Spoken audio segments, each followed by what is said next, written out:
Yes, sir. All right, so that is out of the video. All right, so trying to set this up for recording. All right, and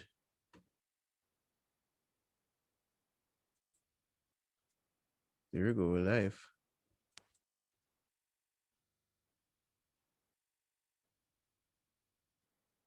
Mm-hmm.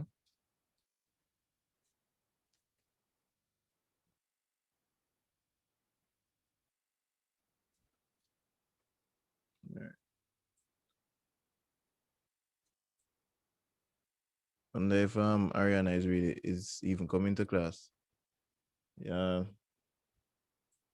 buddy here from Ariana. Not recently. The last time I heard from her was Tuesday. No, okay. All right, that's cool. All right, so as I say, guys, the plan to go through organic chemistry. As we say, one question will come on the CXC paper from this, and that's I would say that's almost 100% possibility. The chemistry exam is not complete without a organic chemistry question. Now we don't know which section of organic chemistry they will ask it. So this is usually the first part of the organic chemistry syllabus. So and so as I say, to know this is a good foundation here. The natural sources of hydrocarbons um is certainly something we should know. So we have here petroleum, all right, and we could say crude oil as well. They'll have to say crude oil. All right, what's that say? Uh, seem to be having a issue here with this.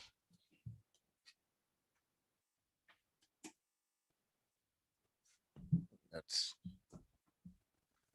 all right. Let's see. Yeah, all right, the pen is probably needs to be closed here.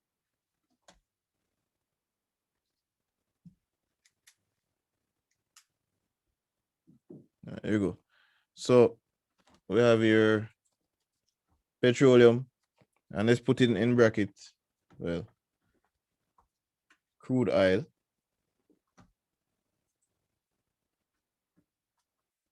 It's crude oil. So and it's a natural gas. So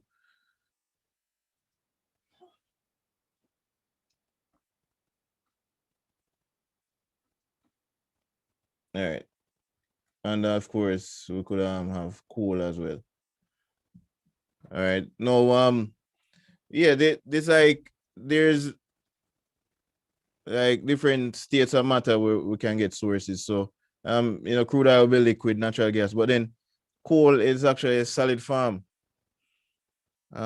So if we check the literature here, they say that hydrocarbons are compounds that consist of well, of course, this is uh it's it's supposed to be carbon, so the arrow there. Certainly coal, oil, and natural gas are sources of hydrocarbon. And and then these are the different groups that you have here. So all of these are hydrocarbons. All right. So for CXC purposes, there are only two hydrocarbons that they expect you to know. All right. Any questions?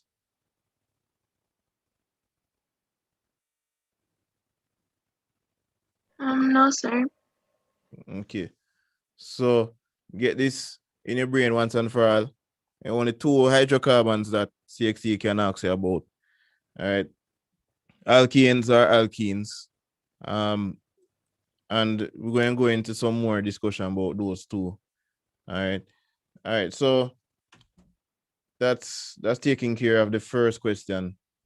I remember that not only are we working the question, but we're also looking at possible ways where CXC could ask a similar question.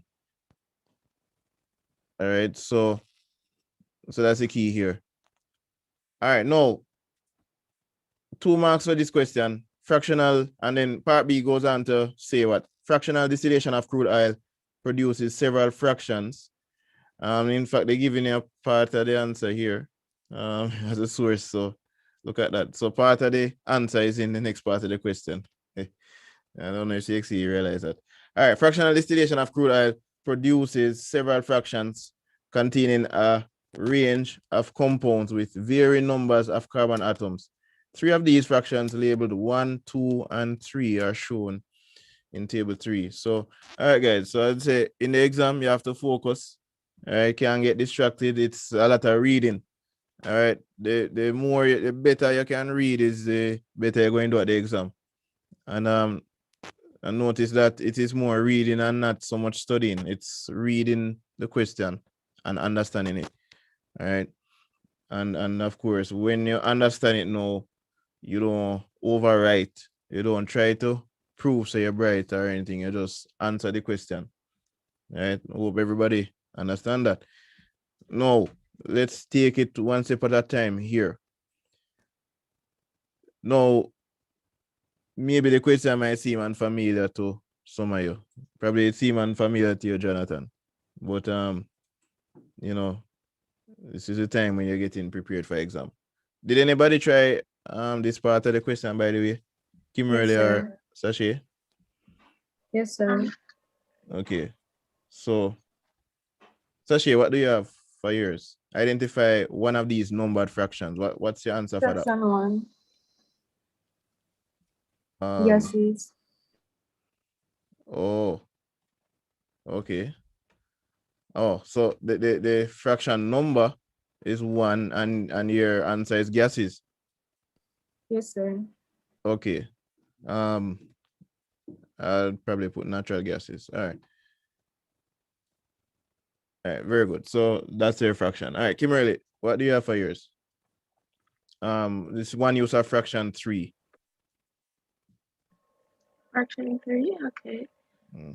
It has more than 18 carbon atoms, so I think it's going to be a solid. And in the fractional distillation thing that you gave us, I saw that bitumen or asphalt is the heaviest one, so I'm going to say that it is used for paving roads. Okay. Yeah, road paving, right? Yeah, road paving.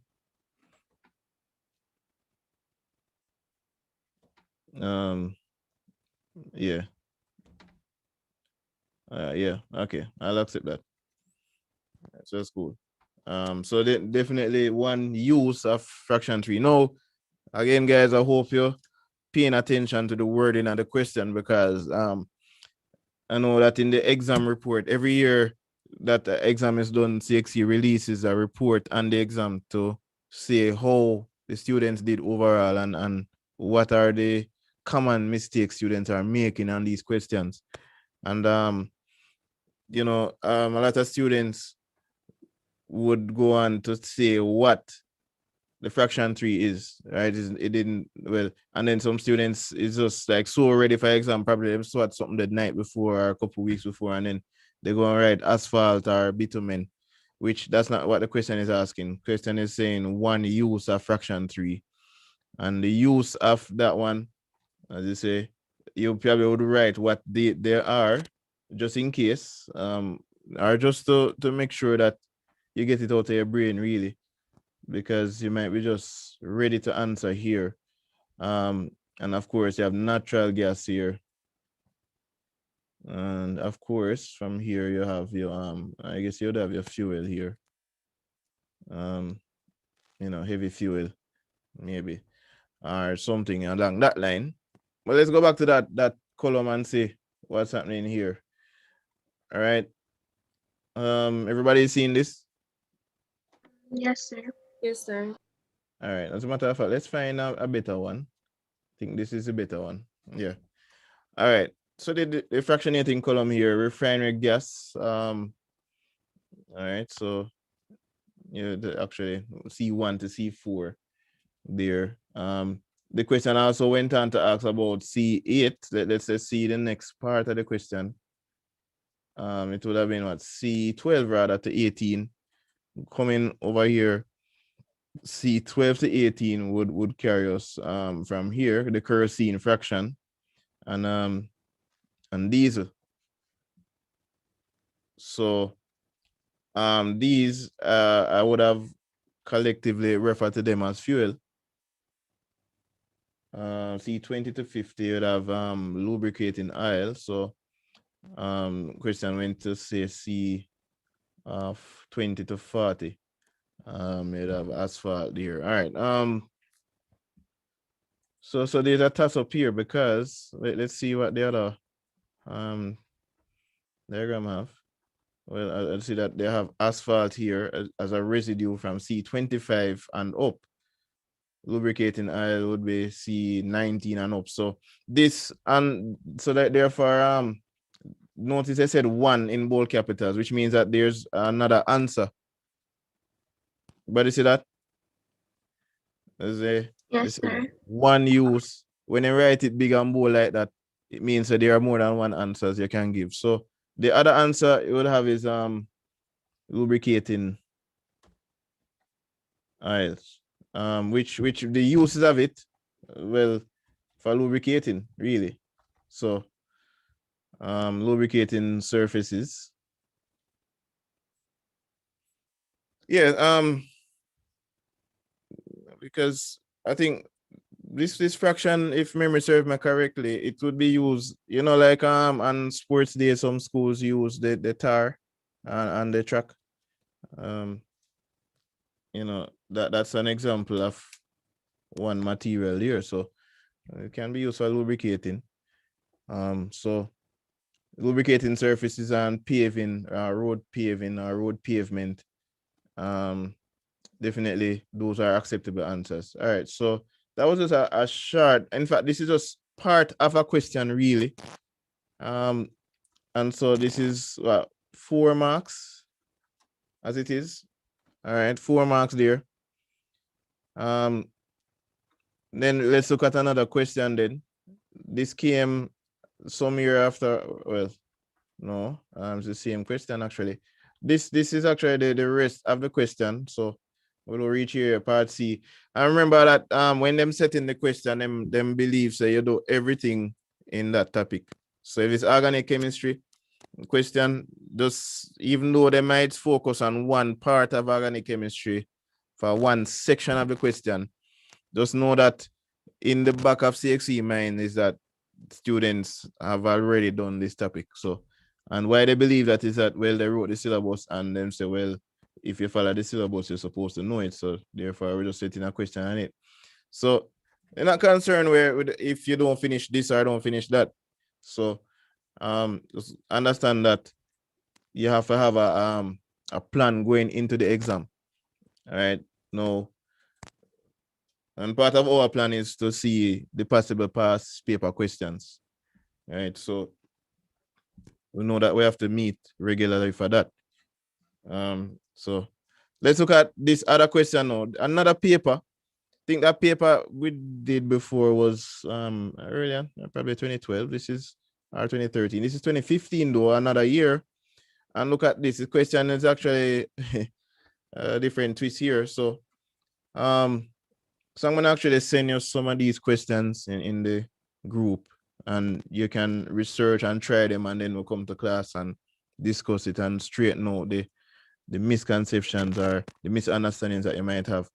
All right, but typically in I'd say 90% of the papers, you're gonna see things like these. They ask you about. Really, they're going to ask you about the fractions that we just look at. And when they do, it's not a lot of marks really.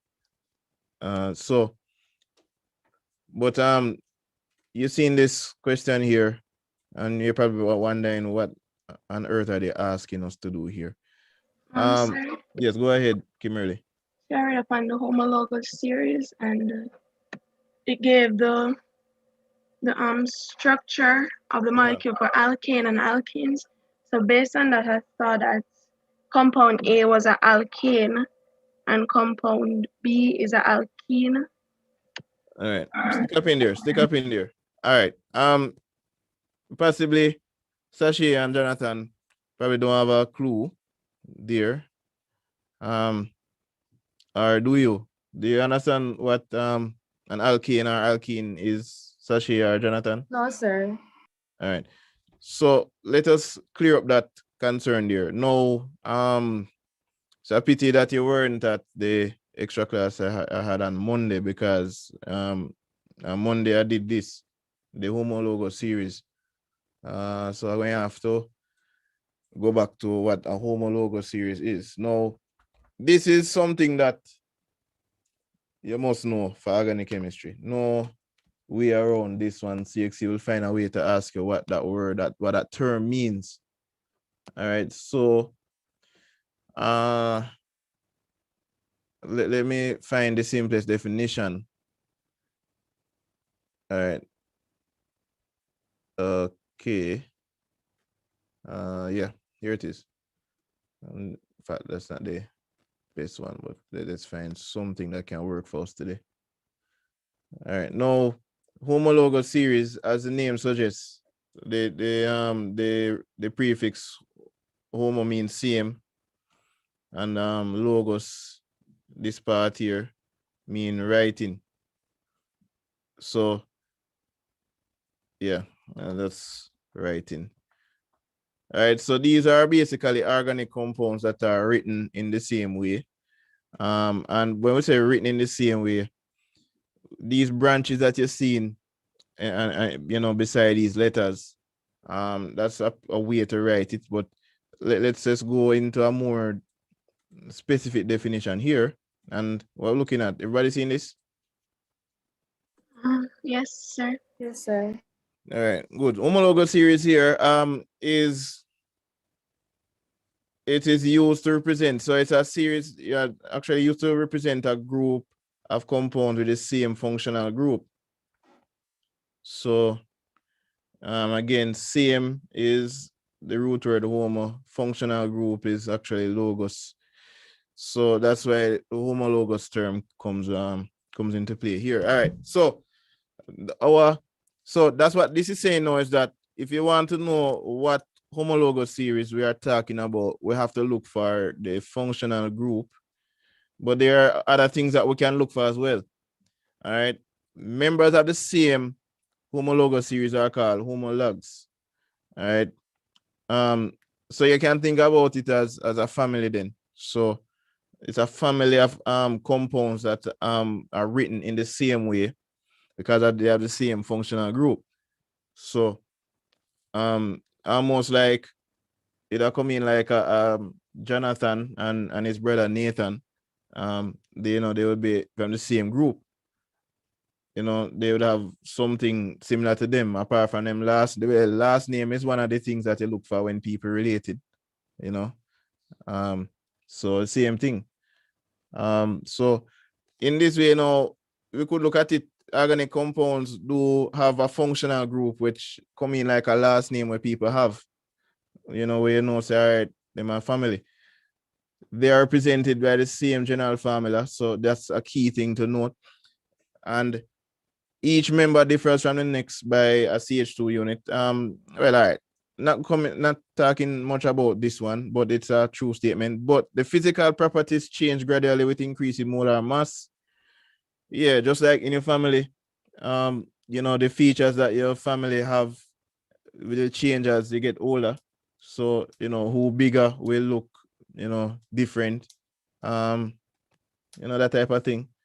I know some of you might look like your parents or some member of your family, but one might be older than the other. So you can notice, say, all right, to not related, but then because maybe Kimberly, you look like your mother. I'm sorry, people say that, but I don't agree with that. All right. So she look like your mother? I don't know. I don't know. Okay. I don't know. Okay. Well, the thing with chemistry and compounds is that trust me, you can't miss a resemblance. When after class and at home, I wanted to compare the smell of all right, let's compare the smell of cooking gas and the gas in the lighter. There are two different gases And by the way, the fact that when you hold up a light and you see a liquid in there, it's not really a liquid. So don't be fooled there. It's it might look like a liquid is in the lighter, but it's not a liquid. Well, the only reason why it's seen a liquid is that the gas that is in there is under pressure, and when some gases are under a lot of pressure, they tend to liquefy. But if you press the top of the lighter, certainly you're not going to see any liquid coming out. You're certainly going to smell something, but smell that and smell the gas from the stove and tell me if them smells similar. All right. If No, you know sir. they don't smell similar. No, sir. So can you smell things good? You can smell good? Yes, sir. All right. You know how a milli cologne smell? No. Oh, okay. You know how Perialis smell? No, sir. Okay. All right. I just wanted to understand though that for these organic compounds in the same homologous series, you're looking for sameness, whether it's the same color, same state, same behavior. But with my experience with these organic compounds, they actually smell a lot like each other. So if I'm in a building and I smell something, well, I would say 6 out of 10 times I'm able to say what is causing the scent. And so that's what, with organic chemistry, it's good if you're in the lab with this, and then you can train your nose to pick up certain things. All right. So, but then physical properties change gradually with increase in molar mass. It just basically means that when the members of the family get heavier, then the physical property going to change. So some going be it's a move from gas to liquid, and when it's really heavy, it's gonna be a solid. All right, so that's the idea. So